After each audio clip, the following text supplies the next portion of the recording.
Hello everyone and welcome back to Godsaw's Turnbuckle, and we are here once again for some more predictions on the channel, and this time it is going to be for WWE Survivor Series 2024. And of course, it's going to be War Games. We will get into the two War Games matches a little bit later on. Um, it is looking like it is going to be another five-match card yet again. Now, considering with how long the War Games matches usually are, I'm not really shocked on that one. I do expect cards like Survivor Series and Royal Rumble to be still have a little bit fewer matches on the card than maybe what WrestleMania or SummerSlam would have at that time. But we're going to go ahead and get started with the triple threat match for the Intercontinental title. It is going to be Braun Breaker going up against Sheamus, going up against Ludwig Kaiser. And this has been a very good setup for a triple threat match. Now, it is kind of getting formulaic how they get to their triple threat matches nowadays. You usually get a really good match that is going to be interrupted or DQ'd in some way by the person who's going to be the third person in there. This basically did start with the Braun Breaker Sheamus match for the Intercontinental title. Ludwig Kaiser got in the way of that match, and then Sheamus vice versa did the same the following week when when Ludwig Kaiser faced Braun Breaker. Now, I have kind of liked the whole aspect of this setup. Yes, it is formulaic that one interrupts the other, everything like that, but they have played it off as like all three of them can't really stop fighting each other. And it has led to some pretty good brawls to go along with that as well, leading into this match. Eventually, Adam Pearce making it a triple threat match for the IC title at Survivor Series. In terms of a winner for this match, I don't feel like they're going to take that title off of Braun Breaker very quickly yet again, much like they did when they took it off for him a brief period of time with Jey Uso. So I don't necessarily see that being the case here. I'm going to go with Braun Breaker to pick up the victory on this one and keep the Intercontinental title. And up next is going to be for the United States Championship. It's going to be LA Knight going up against Shinsuke Nakamura. Now, this has really only been going on for a couple of weeks. After LA Knight picked up a victory in an open challenge to keep his U.S. title, he ended out getting attacked by Shinsuke Nakamura afterwards. And then it happened again the following week when he was facing off against Santos Escobar. And we are here, and we have a U.S. title match rather quickly with this one. It's interesting to see Nakamura back. I've kind of liked the aspect of his heel character. It comes off as very ominous and everything in that sense, but he usually does end out picking up the loss in the end. LA Knight, he has had the U.S. title since SummerSlam, though he has finally gotten a variation that has basically his logo on the strap very recently. Now, in terms of his actual U.S. title reign, I don't think he's had a very many compelling feuds. Basically that centered around him for that title. You did have the really good triple threat match with him, Carmelo Hayes, and Andrade, but that was primarily between Andrade and Carmelo Hayes at that point in time. And again, this is a storyline that's really just getting going, and we're having that title match right off the bat here. I'm going to go with LA Knight to pick up the victory on this one, but I also don't feel like it's going to be a case where this feud ends. We will probably see other matches between this, or maybe he goes into a solo match with either Andrade or Carmelo Hayes after the fact. I don't necessarily know, but I don't feel like you see the end of Shinsuke Nakamura after this particular match. But for right now, I do have LA Knight picking up the victory and keeping the title. And up next, it is going to be for the World Heavyweight Championship. It's going to be Gunther going up against Damian Priest. And we have been in a very interesting spot with Gunther recently because he's always been a very confident and very dominant champion. But with this feud with Damian Priest, it really hasn't been the case. He's been questioning himself this entire time.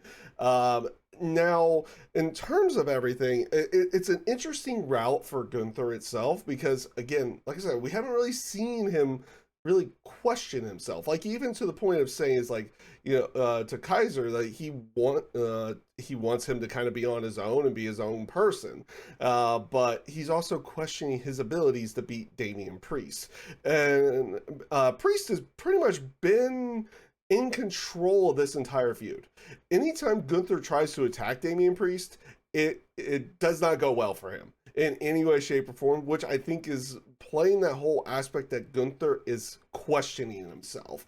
And you do have the whole aspect of the Judgment Day playing a role in this as well, because Finn Balor has been kind of obsessing over the fact that Damian Priest has a world championship title match. So you could see another interference in this one, much like at the SummerSlam match itself. So I do feel like that's going to be where they're going to go with this. I don't see them taking that title off of Gunther here at Survivor Series. You could probably see it maybe in a few months, though. I don't necessarily know how long they're going to have this title reign last for. I just don't feel like his world title reign is going to last as long as his Intercontinental title reign did, which is completely fine if the story's, there and is good to go along with it. But in this particular match, I am still going to pick Gunther to pick up the victory here. I don't know if they play it off as a clean victory and he starts gaining a little bit more confidence in himself, or is it going to be another situation where he wins by interference from Finn Balor or from somebody else? We'll see how that ends up playing out, but otherwise, I have Gunther winning this match.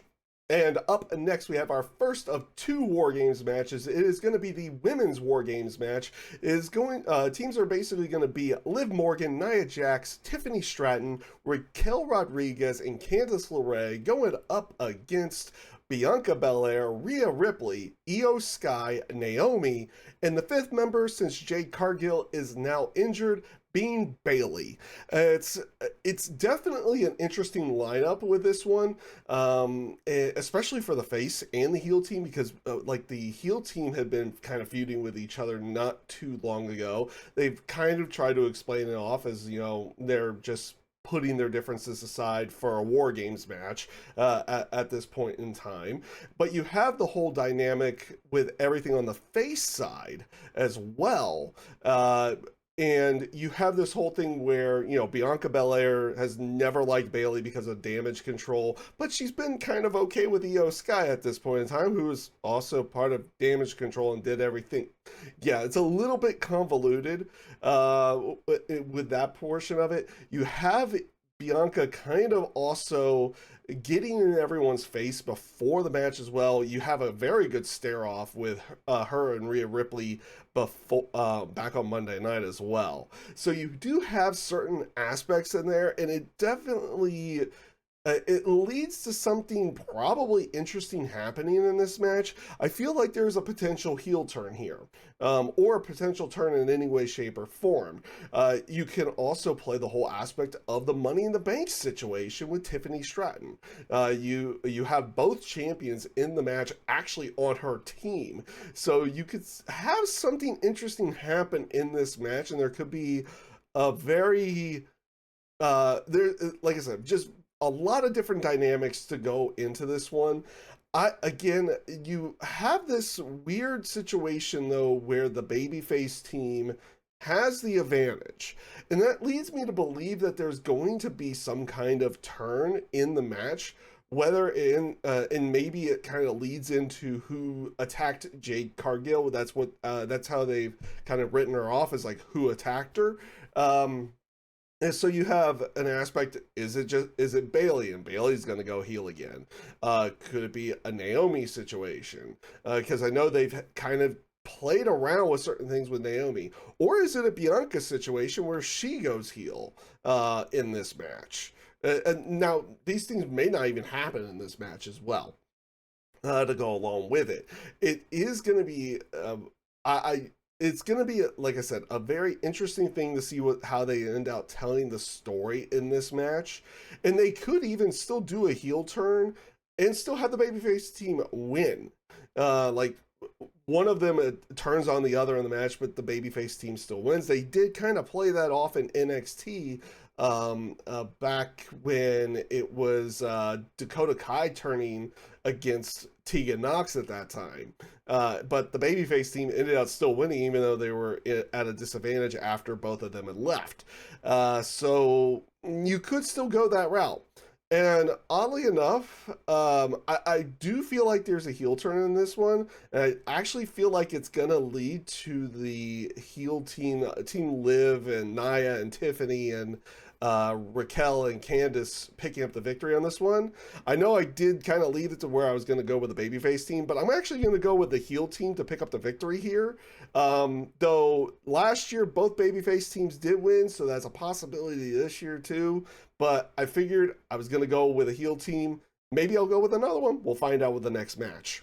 And up next is the second of the two War Games matches. This one's going to be the men's War Games match with the OG Bloodline, Roman Reigns, Jey and Jimmy Usos, and Sami Zayn teaming up with CM Punk to go up against the new Bloodline, Solo Sikoa, Jacob Fatu, and you have Tama Tonga, Tonga Loa, and Bronson Reed.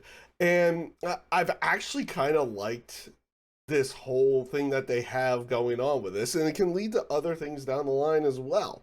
The whole aspect of the OG Bloodline looking for a fifth member the entire time, going for Seth Rollins, trying to pick up somebody and couldn't get anybody to do it. I like the whole aspect that Seth Rollins is like, I will team with the other three, but I will never team with Roman Reigns ever again. Type feeling with it. It was a good play off of everything there.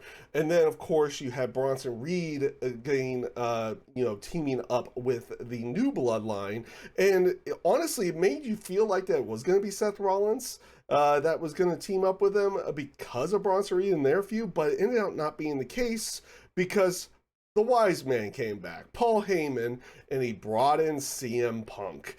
And again, there's a lot of different things that could lead after this particular match. You can have a match for the Ulafala with Roman and Solo afterwards. You have anything that they want to set up with Jacob Fatu as well in there. And of course, you have the potential of setting up something between other Bloodline members and CM Punk, or it could even be a Roman Reigns CM Punk situation. They have a lot of different things that they could play off of it, because usually when something comes in there in the terms of the Bloodline storyline, it means something more than what you think it is in the initial moment itself. Like it comes back down the line months later, or weeks later, or something in that sense. And where they played the whole thing of Roman trying to call Paul Heyman and the phone being disconnected, yet the next week Paul Heyman shows up and has the fifth guy for them. It feels like it can lead to more than what it seems. Does it play out at Survivor Series itself, or does it play out down the line? Who really knows on that one? But I do find this to be a very intriguing one. I am gonna go with the OG Bloodline and CM Punk picking up the victory on this. But I'm also going to be very intrigued to see where they go with everything else down the line as well, in terms of what stories they can set up just through this match. And that is everything for Survivor Series. Again, like I said, it's a 5-match card, which is kind of normal nowadays. And I do expect the two War Games matches to go for a decent amount of time. So 5 matches kind of makes sense for this particular show. But again, that's everything I have for this one. If you liked the video, feel free to hit the like button. If you disliked it, you know what, go ahead and hit the dislike button as well. But also, if you ended up liking everything, don't forget to subscribe and share the video if you so wish. And with that being said, I hope you all take care, stay safe, stay healthy, and have a great rest of your day.